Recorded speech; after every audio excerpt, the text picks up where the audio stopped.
Un cours en miracle, leçon numéro 21. Je suis déterminée à voir les choses différemment.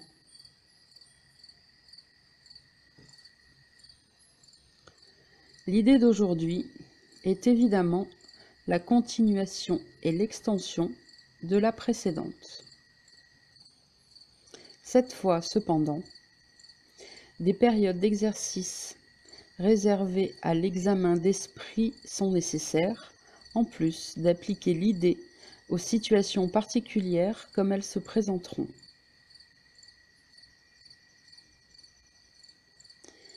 Il est vivement conseillé de faire 5 périodes d'exercice en accordant une bonne minute à chacune.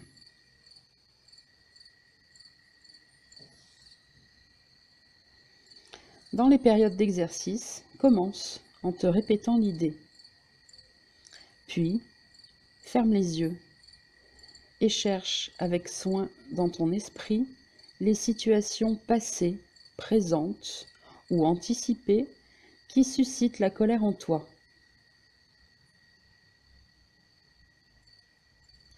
La colère peut prendre la forme de n'importe quelle réaction, allant d'une légère irritation jusqu'à la rage. Le degré de l'émotion que tu éprouves n'a pas d'importance. Tu deviendras de plus en plus conscient qu'une pointe minime d'irritation n'est rien d'autre qu'un voile tiré sur une intense fureur.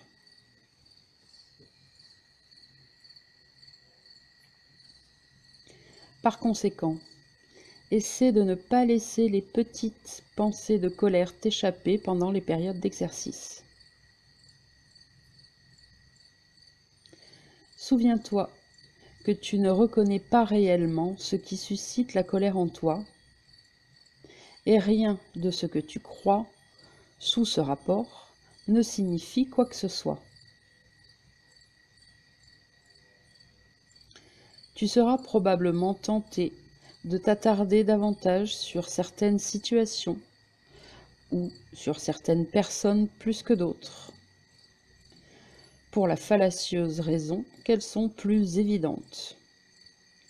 Il n'en est rien. C'est simplement un exemple de la croyance que certaines formes d'attaque sont plus justifiées que d'autres.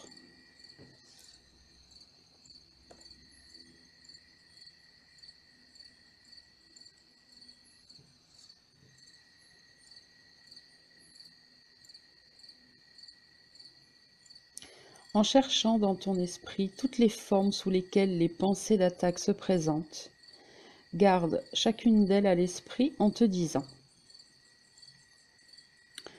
je suis déterminé à voir, nom de la personne, différemment.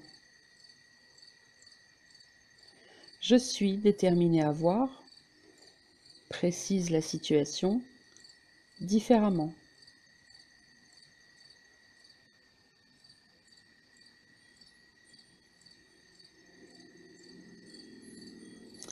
Essaie d'être aussi précis que possible.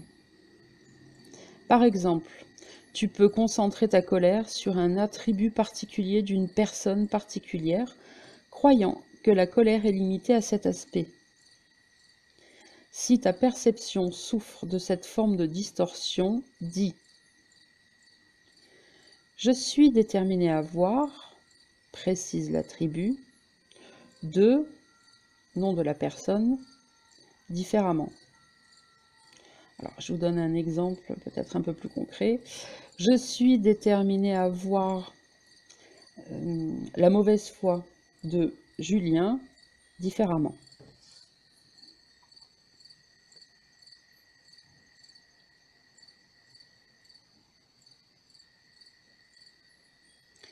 Commentaire par Sandrine Lamec. Atteindre l'éveil par l'amour.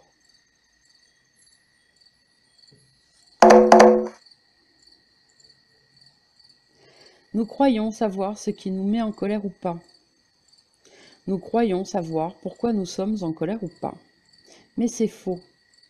Dites-vous qu'à chaque fois que vous croyez que le monde est responsable d'un sentiment que vous ressentez, vous vous trompez. Et je rajouterai même que vous faites du déni. Du déni inconscient, on peut dire ça comme ça, mais c'est bien du déni. Le monde est une façade visant à vous faire oublier les raisons réelles de votre émotion. Vous avez voulu qu'il en soit ainsi, pensant que cela ferait disparaître votre douleur. Mais il n'en est rien. Le jeu s'est retourné contre vous, car vous avez mal évalué la situation.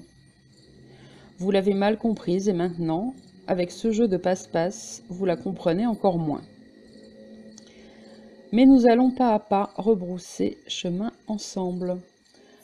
Voici un petit dialogue qui a eu lieu entre vous et l'ego, une fois que vous vous êtes totalement identifié à lui, après avoir cru la première pensée de séparation, et avant la création du monde tel que nous le connaissons.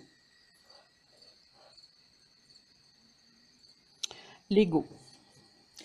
Tu ferais mieux de partir d'ici au plus vite, mon vieux. Puis il te fournit quelques raisons. Dans la confusion de ton esprit, elles te semblent d'une logique très convaincante. Il te demande, dans notre petite histoire métaphorique, « Sais-tu ce que tu as fait? Tu t'es séparé de Dieu. » Sous-entendu en croyant à l'idée de séparation. Tu as gravement péché contre lui. Maintenant tu paies. Tu as pris le paradis, tout ce qu'il t'avait donné, et tu le lui as jeté à la figure en disant « Je n'ai pas besoin de toi ». Tu l'as attaqué, tu es mort, tu n'as aucune chance contre lui. Il est merveilleux et tu n'es rien. Tu as tout gâché. Tu es pleinement coupable. Si tu ne décampes pas d'ici tout de suite, ça va être pire que la mort. Oh mon Dieu, qu'est-ce que j'ai fait, te dis-tu, en réponse à l'ego. Tu as raison, j'ai tout gâché et j'ai attaqué le ciel. Mais où puis-je aller? Que puis-je faire? Je peux me sauver, mais je ne peux pas me cacher. Il n'y a aucun endroit où je puisse me cacher de Dieu lui-même. Ce n'est pas tout à fait vrai, répond l'ego, parce que je suis là pour t'aider. Je suis ton ami. Et j'ai une idée. Nous pouvons aller quelque part ensemble. Tu peux être ton propre patron et ne pas avoir à affronter Dieu du tout. Tu ne le verras jamais d'ailleurs. Il ne pourra même pas entrer dans ce lieu. Vraiment, répliques-tu? Ça me semble formidable. Allons-y. D'accord, dit l'ego. Fais exactement ce que je te dis.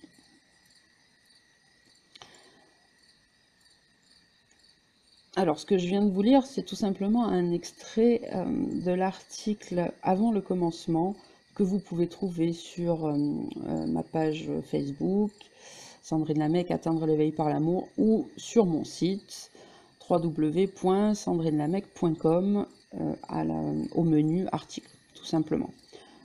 Donc c'est un extrait, vous pouvez voir la suite et puis tout le début si vous désirez le lire en entier.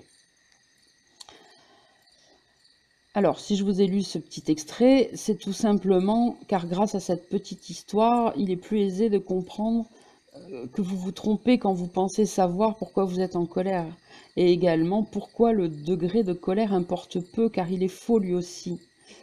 La moindre petite contrariété cache en réalité une colère immense, car la moindre petite contrariété n'est qu'un symbole de ce qui est caché en vous.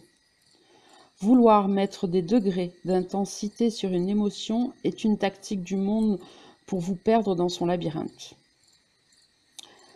Et puis, c'est aussi absurde de croire au degré à l'évolution dans quelque domaine que ce soit. Prenons l'exemple d'une femme enceinte. Elle est enceinte ou elle ne l'est pas. Elle ne peut pas être un peu enceinte. C'est pareil pour la colère. Soit vous êtes en colère, soit vous ne l'êtes pas. Et à partir du moment où vous êtes en colère, eh bien, vous n'êtes plus en paix. Une femme enceinte, à partir du moment où elle l'est, eh bien, elle n'est plus pas enceinte. C'est pareil. Toute l'histoire de degrés qui vient se rajouter ensuite dessus ne change pas l'état d'être en question. Oui, l'émotion n'est rien d'autre qu'un état d'être, en réalité. L'ego aime faire des différences, des millions de différences, de subtilités en tout et partout. Mais voyez que ces différences sont purement et simplement de la séparation. Inutile d'aller se perdre dedans, vous ne trouverez pas la solution là-dedans. Tout dans ce monde est séparation, car tout dans ce monde est symbolique et non réel. Nous reviendrons sur ce point régulièrement, mais pour aujourd'hui, voyez simplement que l'intensité, les degrés et l'évolution des choses ne sont que des voiles très fins qui, superposés les uns aux autres, deviennent une épaisse couverture qui vous empêche tout simplement de voir.